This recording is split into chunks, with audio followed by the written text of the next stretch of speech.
Hi, this is your instructor, Craig Pence. I'd like to begin by congratulating you on your decision to take this class.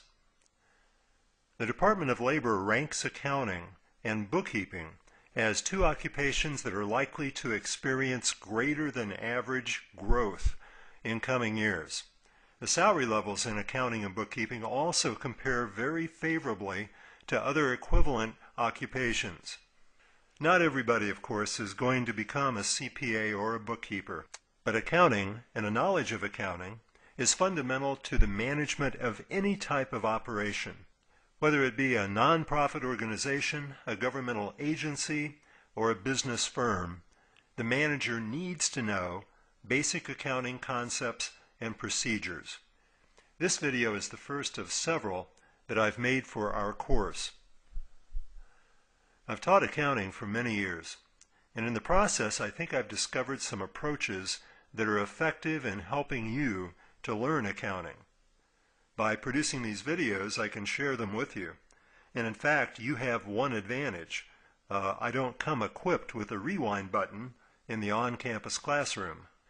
The goal of these videos and the modules that are written out for you is to make the learning process more effective for you and easier for you too. Having said all that, let's now talk about a few concepts that lie at the heart of accounting. Let's focus on understanding why it is we're going to be doing what we do when we finally get down to the nitty-gritty and begin working accounting problems. Accounting is viewed as being a pretty complicated area, but it's really at heart quite simple. The process of doing accounting involves keeping track of only two things: assets and equities. Since accountants keep track of assets and equities, we need to understand what they are. Let's look at the definition for assets. An asset is something that the business owns, and this generally means that the owner of the business holds legal title to the asset. An asset is something that is needed in order to operate the business, and it's going to provide benefits to the business over a long period of time, not just today, but also tomorrow and the day after. Examples of assets would be things like buildings, furnishings in the building, such as shelving and carpet and desks and chairs and so on. Equipment, such as cash registers and office computers and adding machines. Supplies, such as paper and pencils and envelopes that are used in the office and so on. These are all items that will benefit the business both today and tomorrow. Now eventually the supplies become used up, and eventually the equipment becomes obsolete or wears away to the point that it can't be used anymore, and eventually the building wears away and falls down. But as long as these items can still provide their benefits to the business, then they are assets.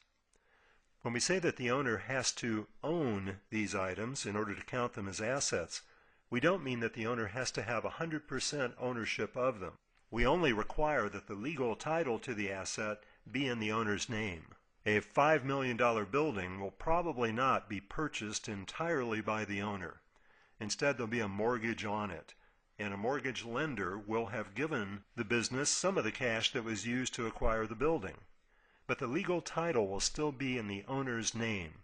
There will be a lien against that legal title, and it will represent the creditor's interest in the asset. The same is true of delivery vans and automobiles. They're often financed through a business finance company or a bank, but as long as legal title is in the name of the owner, they still count as a business asset. Now that was a long and windy discussion, but bear with me when I do things like this. I think it's better to say too much to you than not enough. Anyway, if you can recall, we mentioned that there was another thing that accountants keep track of, and that's equity. Equity just represents ownership. In the case of the building, the owner would have made a down payment on the building and then borrowed the rest through the mortgage lender. The owner then has an ownership interest in the building, but so does the creditor, that is the mortgage lender. If the building cost $1 million and the owner put down 20%, then the owner has a $200,000 interest in the building. The creditor has an $800,000 interest in the building. The same thing is true of auto loans. When you finance the next car you purchase through the credit union, then you make a down payment, which means you have ownership interest in the automobile, but the credit union does as well. You hold legal title to the car, but the credit union is shown on the title as a lien holder. You would both have equity in the car.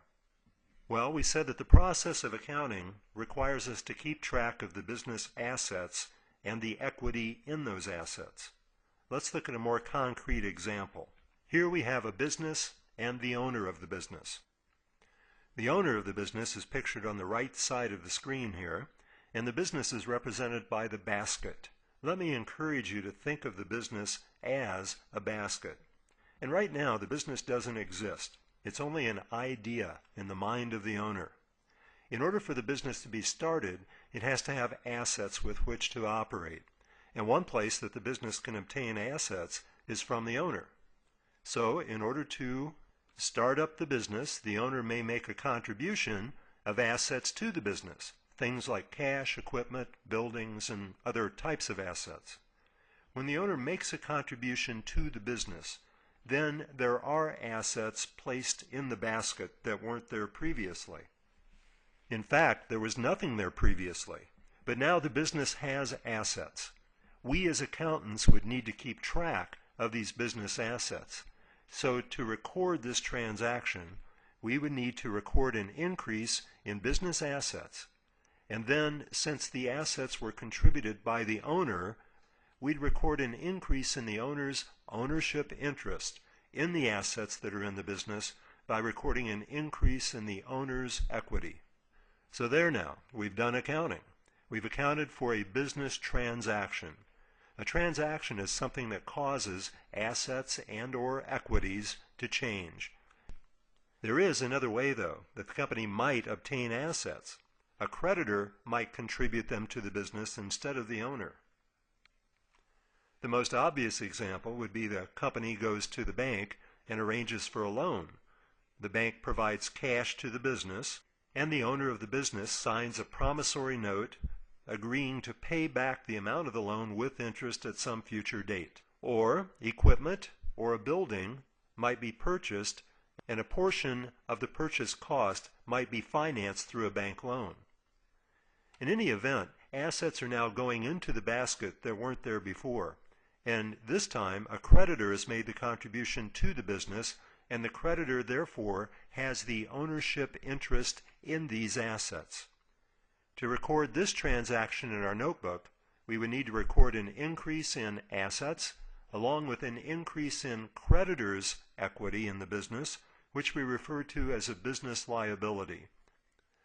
Later, if anyone asks us about the business assets and wants to know what they are, we can always refer back to our notebook and prepare a report from the information that we've recorded there. And this report would tell the interested party exactly what the business has in assets and exactly who has the ownership interest in those assets.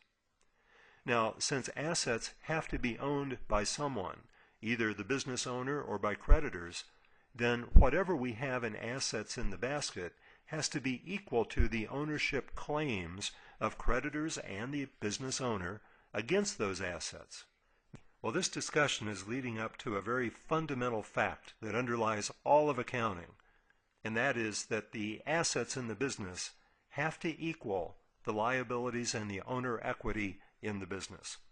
What is in the basket on the left side of the screen has to be owned by some party on the right side of the screen, either a creditor or the owner of the business.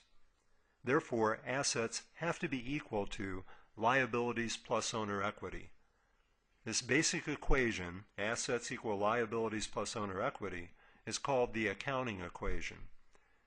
And in doing accounting, all we ever do is keep track of what the business assets are and who owns them. People often refer to accountants as bean counters, but I think you understand now that really accountants are asset and equity counters. There is another video that I've done that you'll run into later in the module that demonstrates exactly how you'll record these transactions when you do the assigned problems.